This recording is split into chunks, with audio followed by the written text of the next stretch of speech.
Muito bem, vamos falar desse maldito, bem desgraçado rotavírus que eu senti literalmente na pele o que passou para mim. Não sei se foi porque eu tive rotavírus mesmo, se ele veio para mim, vai falar, vamos saber.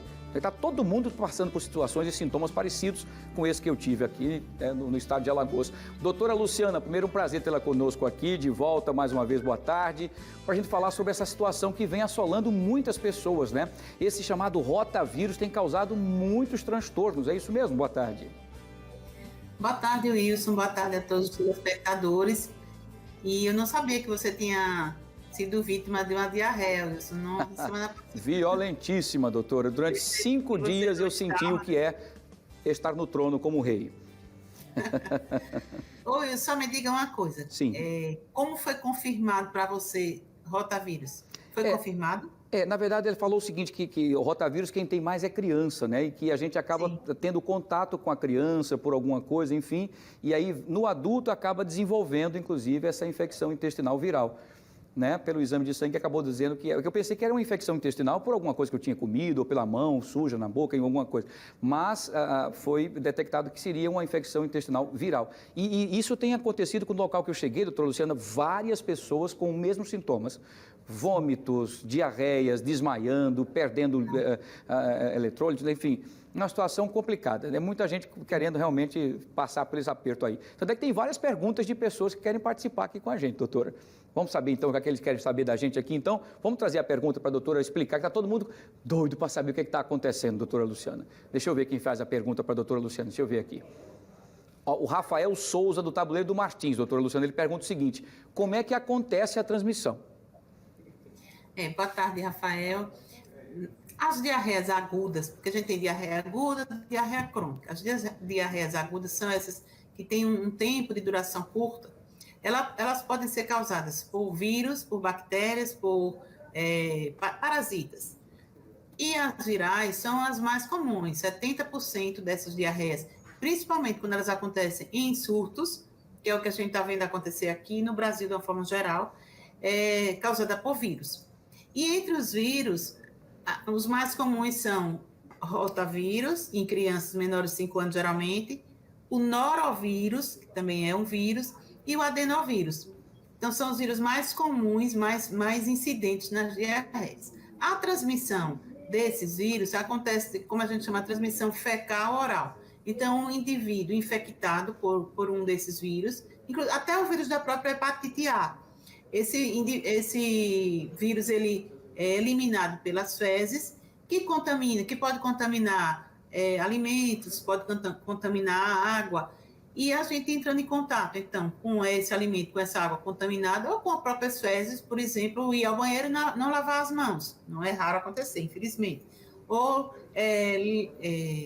tomar conta de uma criança, limpar a criança, né, fazer a asepsia dela, e depois não lavar as mãos. Então, a pessoa pode se auto-inocular, né, ingerir, vamos dizer assim, o vírus, e dessa forma se contaminar. A forma mais comum de transmissão é essa, fecal-oral. Esses vírus, eles também podem ser levados pela água. Então, como a gente teve uma veiculação, como a gente disse, veiculação hídrica. Então, como a gente teve enchente agora, né, com essas chuvas que não param de cair, até hoje a gente ainda está vendo acontecer chuva no nosso estado. Então, a possibilidade de transmissão com a água contaminada, e aí a gente sabe que nosso saneamento básico é deficiente, então contamina aí os afluentes de água e termina que a gente pode se contaminar também dessa forma. Perfeito, doutora. Muito bem, excelente a sua explanação. Vamos para a segunda pergunta de hoje. Aqui o Rafael fez a primeira pergunta, vamos ver quem faz a segunda pergunta para a doutora Luciana. É a Catarina Silva, da Xanda Jaqueira. Doutora, ela pergunta o seguinte, doutora Luciana, onde podemos encontrar a vacina contra rotavírus? Então, eu vou aproveitar a pergunta dela para colocar a impressão da gente, como infectologista, sobre essa rotavirose, vamos dizer assim, esse surto por rotavírus que possa estar acontecendo. Para a gente ter certeza que é um vírus ou outro, é preciso fazer exame laboratorial, mas os rotavírus são doenças, como você já falou, isso muito mais, é uma diarreia muito mais comum acontecer, os rotavírus em crianças pequenas, que de fato podem contaminar os adultos. Mas o vírus que mais atualmente causa diarreia em crianças e em adultos durante todo o ano, e que vem superando em muito o rotavírus são os norovírus. Então, os norovírus, eles têm essa mesma... Se a gente puder fazer uma diferença assim com relação ao rotavírus, é a faixa etária do rotavírus é mais a infantil e tem vacina para rotavírus, não tem para norovírus. Então, por conta de a vacinação em crianças ter sido avançou, né, com relação ao rotavírus, hoje o que prepondera, inclusive em crianças, é o norovírus. E aí, o norovírus não tem vacina e também para rotavírus só tem vacina, e respondendo a pergunta da ouvinte, abaixo de 5 anos. A gente não tem rotavírus, a gente não tem vacina para rotavírus acima dessa idade. Então, menores de 5 anos podem tomar, já começa com 2 meses, com 4 meses, com 6 meses, então são a faixa etária de indicação da vacina. E aí, assim, por isso que eu lhe perguntei, quem foi que confirmou que era rotavírus? Porque a gente sabe, por exemplo, em São Paulo, que desde o início do ano eles têm tido surtos seguidos de norovírus. E o norovírus, se a gente puder também fazer uma comparação com o rotavírus, ele tem uma evolução um pouco mais rápida. Então, de 1 a 5 dias, 1 a 3 dias, geralmente, a pessoa tem muita dor abdominal, muita náusea, muito vômito e muita diarreia. O rotavírus também pode dar isso, mas às vezes o rotavírus pode se estender um pouco mais, ter uma evolução um pouco mais arrastada do que o norovírus. E é uma doença que se trata espontaneamente. A gente usa hidratação, né, um volume grande, pode usar alguma medicação para controlar um pouco a diarreia, mas de uma maneira geral não existe nenhum tratamento específico, nenhum antiviral, vamos dizer assim, para tratar essas diarreias.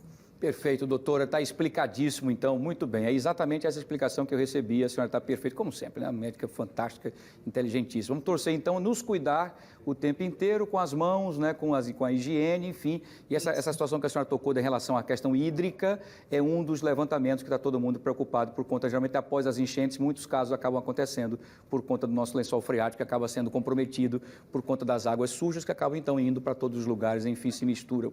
Uma pena. Obrigado, doutora, mais uma vez. Boa semana com muita saúde para todos nós.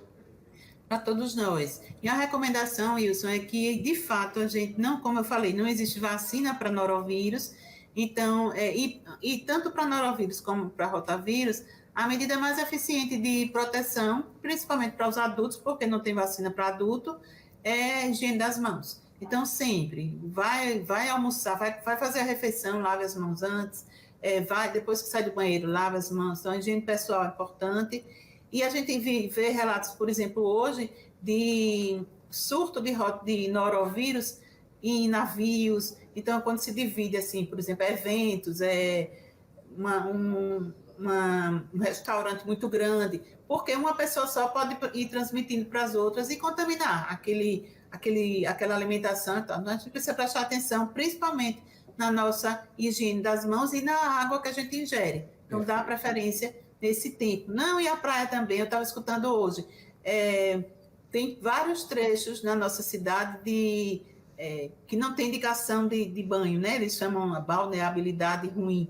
E aí, exatamente por isso, porque tem muita chuva, a água vai chegando, invadindo o mar e pode levar aí bactérias, vírus. Então, a gente precisa ficar atento também. Deixar passar um pouquinho esse tempo mais para a gente frequentar os nossos mares de uma forma mais tranquila. Muito bem, doutora, perfeito, é exatamente isso. Mais uma vez, muito obrigado. Boa semana, com muita saúde. Até a próxima, se Deus quiser, doutora Luciana. Até a próxima. Tchau, tchau, tudo de bom. Tá aí, então, situação complicada. Atenção redobrada, meu irmão, porque não é fácil, viu? Foram 5 dias, eu sei que eu estou falando, não foi fácil. Explica pra gente, prestação de serviço pura para você aqui no nosso fenômeno Fique Alerta. Muito bem.